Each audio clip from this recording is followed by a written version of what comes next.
गेहूं काटने का मतलब है कि अब और ज्यादा खर्चा करना, और इतना किसान अब अफोर्ड नहीं कर सकता क्योंकि ऑलरेडी वो इतना खर्चा कर चुके हैं। नहीं है, कोई दाना नहीं है, सब निकल गया, टूट गया। ये चारे के लायक भी नहीं बची है, ये बिल्कुल टूट के खराब हो गई है और इस चारे लायक भी नहीं बची है। इसमें बहुत ज्यादा उम्मीद से ज्यादा नुकसान हो गया। शायद ऐसा नुकसान 15-20 साल में पहली बार देखा है। 2007-2011 के बाद में लाइफ किसान की जिंदगी, किसान के बच्चे, किसान की खेती, सब कुछ इस फसल के ऊपर टिकी हुई थी जिसे उम्मीद कर रहे थे। नमस्कार, मैं कमल देगड़ा। ये एक गेहूं की फसल है। इस फसल को देखकर ये लगता है कि शायद ये इतना बड़ा वॉर था, इतना बड़ा हमला था प्रकृति का, कि इनके ऊपर जो बालियां थी उन बालियों का पता नहीं है, और ऐसे लग रहा है जैसे शमशान बना दिया गया है। एक बार पूरे खेत को आप देख लीजिए। ये तस्वीरें कभी झूठ नहीं बोला करती, कैमरा कभी झूठ नहीं बोलता। ये आपके सामने है जो प्रकृति का कहर है। किस तरीके से कहर बरपा होगा, मैंने मेरी लाइफ में, मेरी 37 साल की उम्र है, आज तक नहीं देखा। हालांकि लोग ये कह रहे हैं, 65-70 साल के बुजुर्ग ये कह रहे हैं कि ऐसा भयानक तूफान, इतना कम समय में इतना भयानक तूफान आज तक पहले कभी नहीं देखा। लेकिन उसके बाद ये पहली बार है कि जब ये स्थिति है, गेहूं की फसलें चौपट हो गई, किसान खून के आंसू रो रहा है। क्योंकि जो ओले थे वो अंडे के आकार के थे, बड़े बड़े रसगुल्ले के आकार के थे, जहां पड़े वहीं सब कुछ नष्ट कर दिया। यहाँ के किसान, इनसे बात कर लेते हैं। सर, अब ये जो गेहूं की फसल है, इसको कैसे काटेंगे, इसको कैसे लेकर जाएंगे? देखो सर, इसमें गेहूं काटने का मतलब है कि अब और ज्यादा खर्चा करना, और इतना किसान अब अफोर्ड नहीं कर सकता क्योंकि ऑलरेडी वो इतना खर्चा कर चुका है। इस पे मजदूरी पे, लेबर पे, डीजल पे, इन सब पे इतना खर्चा हो गया कि वो इसी से उम्मीद था कि इसी से वो रिकवर करेगा। लेकिन अब दोबारा इसको रिकवर करने के लिए या भैंसों के लिए, जानवरों के लिए चारा इकट्ठा करने के लिए इतना पैसा खर्च हो जाएगा कि उतने में वो दूसरी जगह से चारा खरीद सके। इसमें ना तो गेहूं बचा। आप देखो, ये जो बालियां हैं इनमें कोई गेहूं नहीं है, कोई दाना नहीं है, सब निकल गया, टूट गया। ये चारे के लायक भी नहीं बची है, ये बिल्कुल टूट के खराब हो गई है और इस चारे लायक भी नहीं बची है। इसमें बहुत ज्यादा उम्मीद से ज्यादा नुकसान हो गया। शायद ऐसा नुकसान 15-20 साल में पहली बार देखा है। 2007-2011 के बाद में ये जो 2026 में ये जो आया है तूफान, ओलावृष्टि का, बारिश का जो भी कहर आया है, ये बहुत भयंकर था हमारे लिए, जो असहनीय है। तो सर, अब क्या उम्मीद करते हैं सरकार से हमारी तो यही उम्मीद रहेगी सरकार से कि हमारे को एक उचित मुआवजा प्रशासन के द्वारा मिले। आप जैसे मीडिया कर्मियों के द्वारा हमारी बात आगे तक जाए और हमें अच्छा मुआवजा मिल सके, जिससे कम से कम वो अपने जीवन यापन के लिए, बच्चों के लिए, रोटी के लिए, अनाज के लिए कुछ भी जो पैसा मिले उससे अनाज खरीद सके दूसरे किसान भाइयों से और अपना गुजारा कर सके। इससे ज़्यादा कोई उम्मीद है नहीं। और मैं तो ये भी जानता हूँ, जहाँ तक मुझे पता है इस गवर्नमेंट से, कि शायद उम्मीद करना भी है कि बालू के ढेर में चींटी बराबर है, जो कोई मतलब का नहीं है। हमारा टाइम में वेस्ट करना है, ये चीज़ है कि मैं मानता हूँ ये चीज़ है। अब बच्चों की स्कूल फीस हो गई, जो घर का राशन हो गया, वो सब इसी उम्मीद पे टिके हुए थे। आगे की फसल थी, जो सब्जी थी, वो भी इसी उम्मीद पे थी। जो सब कुछ हमारी तरफ से खत्म होता दिख रहा है, और ये जो आप चीजें दिखा रहे हो ये देखते रहो। फसल को बेचकर ही बीज वगैरह लाते, डीजल की व्यवस्था करते, यहाँ तक कि जो लेबर इसमें लगाई है उसको भी इसी के आधार पे लगाई है कि ये निकलने के बाद में आपको पेमेंट करेंगे।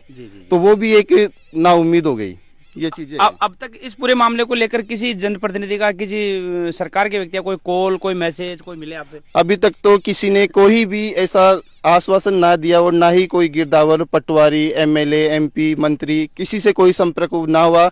ना ही उन्होंने इस पंचायत के जो गांव है, 4-5 सारंगाबाद, दुजनियावास, कालवाड़, दानकिया, मुंडिया, रामसर, जो भी आस-पास के गांव है, किसी का कोई संपर्क नहीं है। ना ही उन लोगों ने यहाँ के लोगों की कोई संवेदना इकट्ठी की है। ऐसा कुछ भी वो मैटर नहीं है इसमें अभी तक। ये जिस किसान की खेत में जो प्याज की फसल थी, वो तो किसान के खेत में नष्ट हो गई, और जो बोरवेल चलाते थे, जो कुएं चलाते थे, वो जो बिजली की सप्लाई थी, आप देखिए वो भी कैसे ताश के पत्तों की तरह बिखर कर नीचे गिरी पड़ी है। इससे किसान की तो बर्बादी हो ही गई, लेकिन साथ साथ जो सरकार का जो पैसा है, जो बिजली बोर्ड का पैसा है, वो भी कहीं ना कहीं इस तूफान की भेंट चढ़ गया और बड़ा नुकसान हुआ है। मैं तो ये कहता हूँ, नुकसान भगवान ना करे किसी को ही नुकसान हो, भले ही सरकार को है तो भी हमारा ही नुकसान है, क्योंकि हमारे टैक्स के पैसों से ये सब कुछ सुविधाएं दी जा रही है। और यदि खेत में हो रहा है तो वो डायरेक्ट किसान का नुकसान हो रहा है।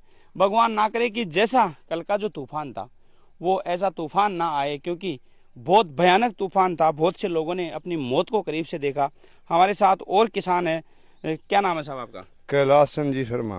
कैलाश जी, आपने आज पहले क्या स्थिति, ऐसा कोई तूफान देखा था? मैंने तो इतना 65 से ऊपर हो गई उम्र, जी। इतना नुकसान मैंने तो कभी भी नहीं देखा।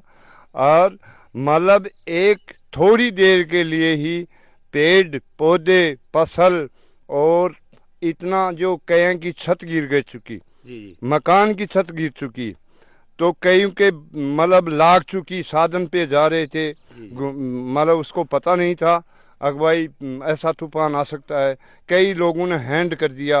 और मैंने तो ऐसा फसल में नुकसान देखा नहीं। और ऐसा इतना भयानक तूफान भयानक मतलब कुछ ही टाइम के अंदर इतना भयंकर हुआ, तो आदमी ने जान बचाने के लिए उसको टाइम नहीं मिली।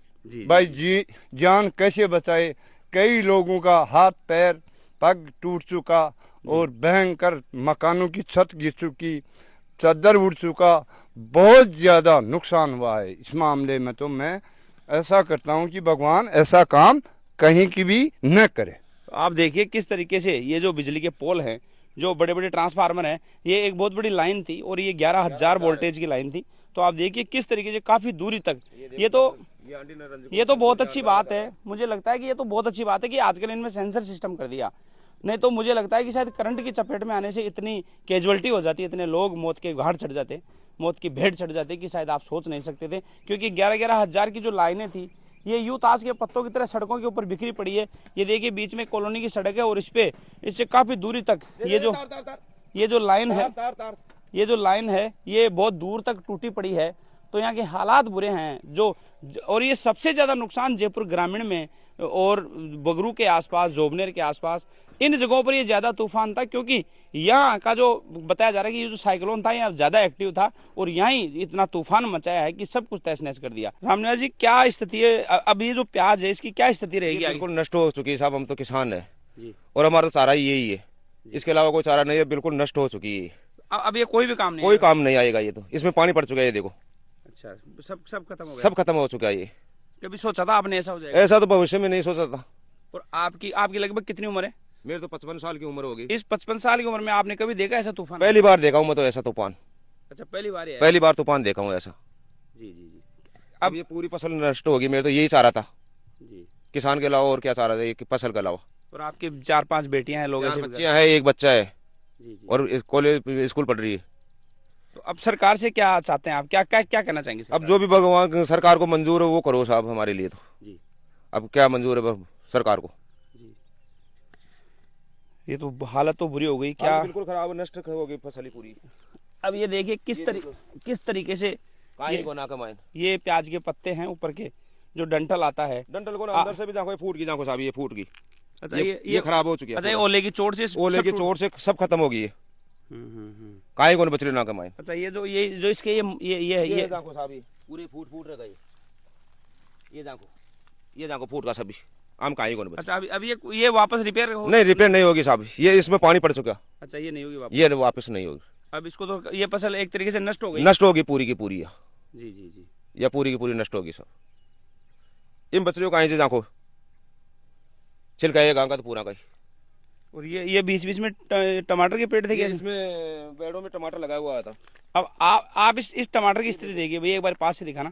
पेड़ों में टमाटर लगा हुआ था। ये ओले से हुआ है ऐसा? ये ओले से हो गए। अब आप देखिए ये जाको सारा का सारा नष्ट हो गया, पूरी फसल नष्ट होगी माँ की। तो